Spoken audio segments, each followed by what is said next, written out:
اسی طرح تمام نبیوں کو اللہ تعالیٰ نے کوئی نہ کوئی خاصیت بھی دی اور روح القدس کے ساتھ ان کی مدد بھی کی، ٹھیک ہے۔ اور اس کا یہ مطلب نہیں کہ ان کی امتیں اب آپس میں لڑنا شروع کر دیں اور مقابلہ بازی شروع کر دیں اور کہنا شروع کر دیں کہ سب سے اعلیٰ و اعلیٰ ہمارا نبی۔ بے شک ہم یہ کہہ بھی سکتے ہیں کیونکہ نبی کریم صلی اللہ علیہ وسلم کی خصوصیات بے شمار ہیں، لیکن پھر بھی تمام نبی کیا ہے، مکرم ہیں، قابل عزت ہیں، قابل احترام ہیں، ٹھیک ہے۔ اور وَلَوْ شَاءَ اللَّهُ مَا اقْتَتَلُوا، اور اگر اللہ چاہتا تو نہ وہ باہم لڑتے جیسے کہ لڑائیاں ہو رہی ہیں۔ الَّذِينَ مِن بَعْدِهِمْ، ان کے جانے کے بعد، مِن بَعْدِ مَا جَاءَتْهُمُ الْبَيِّنَاتُ، اس کے بعد کہ جو آئیں ان کے پاس روشن نشانیاں، وَلَٰكِنِ اخْتَلَفُوا فَمِنْهُمْ، لیکن انہوں نے اختلاف کیا، من آمنا، جو ایمان لائے، وَمِنْهُمْ من کفر، اور بعض ان میں سے جنہوں نے کفر کیا۔ وَلَوْ شَاءَ اللَّهُ مَا اقْتَتَلُوا، اور اگر اللہ چاہتا وہ آپس میں نہ لڑتے، وَلَٰكِنَّ اللَّهَ يَفْعَلُ مَا يُرِيدُ، لیکن اللہ کرتا ہے جو وہ چاہتا ہے۔ کہنے کا مقصد یہ کہ نبی اور رسول آئے تھے، وہ اللہ کی طرف بلانے آئے تھے، ان کا پیغام ایک ہی تھا۔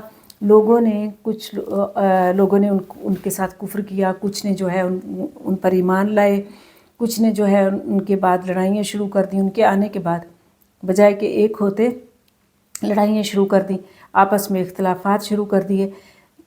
اور لیکن اللہ بتا رہے ہیں کہ اگر اللہ چاہتا تو یہ سب ایک ہی امت ہوتے، ایک ہی سوچ ہوتی، ایک ہی ان کی جو ہے سوچ اور ایک ہی سارا کچھ ہوتا، لیکن اللہ نے نہیں چاہا۔ کیوں نہیں چاہا؟ اس کی وجہ یہ ہے کہ اللہ تعالیٰ نے انسان کو آزادی اختیار دی ہے، فریڈم آف سپیچ اور ایکشن دی ہے، جو چاہیں وہ کریں۔ اللہ تعالیٰ زبردستی کسی پہ نہیں کرتے، ٹھیک ہے۔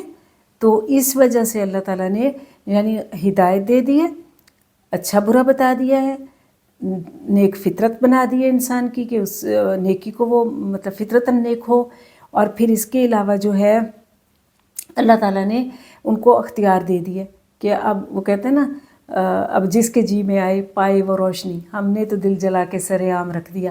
اللہ تعالیٰ نے سب کو کھلم کھلا جو اچھی بری بات ہے یا صحیح بات ہے، خیر ہے شر ہے، سب سمجھا دیا۔ اس کے بعد اب انسانوں کی مرضی ہے کہ وہ کیا کرتے ہیں، ٹھیک ہے۔ تو اور انسانوں کو چاہیے کہ وہ عقل سمجھ بوجھ اور قرآنی اور ربانی ہدایات کے مطابق اپنی زندگی گزاریں۔ پھر دیکھتے ہیں آیت نمبر 254، یا ایھا الذین، اے لوگو، آمنو، جو ایمان لائے ہو، یعنی مجھے اور آپ کو مخاطب کیا جا رہا ہے، ہم سب کو۔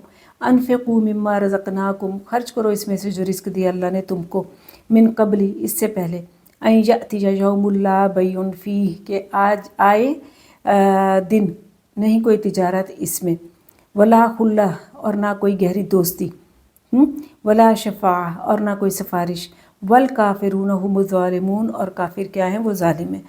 اب یہاں پہ دیکھیں یہ جو سورہ مبارکہ ہے، اس کے کچھ عرصے بعد غزوہ بدر ہونے والی تھی۔ اللہ تعالیٰ مینٹلی پریپیئر بھی کر رہا ہے کہ اے ایمان والو، جو ایمان لائے ہو، اب جو کچھ بھی اللہ نے تمہیں رزق دیا ہے، صحت دی ہے، ہدایت دی ہے، صلاحیتیں دی ہیں، بہادری دی ہے، جو کچھ دیا ہے، رزق دیا ہے، پیسہ مال دیا ہے، اس کو کیا کرو، اللہ کی راہ میں خرچ کرو۔ جو بھی رزق اللہ نے دیا ہے اس کو اللہ کی راہ میں خرچ کرو۔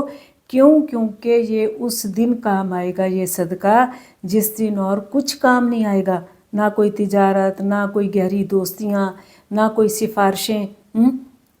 اور تو یہ دیکھیں آپ کہ اس سے پہلے آپ 2 سے 3 مرتبہ یہ آیات پڑھ چکی ہیں پہلے پارے میں ہی پڑھ چکے ہیں کہ جس دن کوئی جو ہے سفارش قبول نہیں کی جائے گی، بلکہ 2 دفعہ پڑھ چکے ہیں کہ کچھ کام نہیں آئے گا، اور تیسری دفعہ آگے آپ اسی صورت میں آیت الکرسی میں پڑھیں گے کہ سفارش کا کیا مفہوم ہے، ٹھیک ہے۔ تو یہاں ہلکی سی بات کر لیتے ہیں۔ آپ دیکھیں دنیا میں اگر کوئی انسان کسی مشکل میں پھنستا ہے تو اس کو کیا آسرا ہوتا ہے کہ کنبہ قبیلہ ہے، خاندان ہے، اولاد ہے، ذات برادری ہے، لوگ ہیں۔ اگر کسی نے اللہ نہ کرے اغوا کر لیا ہے یا کوئی مسئلہ آ گیا ہے، چلو سب مل جل کے جو ہے اس کو چھڑا لیں گے، یا اس کی کوئی مدد کر دیں گے، یا دوست احباب ہیں، یا پھر کوئی نہ کوئی دوستیاں ہیں کام آ جائیں گی، یا سفارش کام آ جائے گی۔ شفا کہتے ہیں جوڑ کو، یعنی کوئی نہ کوئی سفارش کام آ جائے گی، کوئی بڑا آدمی، کوئی بڑے عہدے پہ کوئی ملنے جلنے والا جس کا بڑا اثر و رسوخ ہو، اس سے سفارش کرا دی جاتی ہے اور جان چھوٹ جاتی ہے اگر انسان کسی مشکل میں ہے، یا روپے پیسے سے مال سے جان چھڑا وہ کی جاتی ہے۔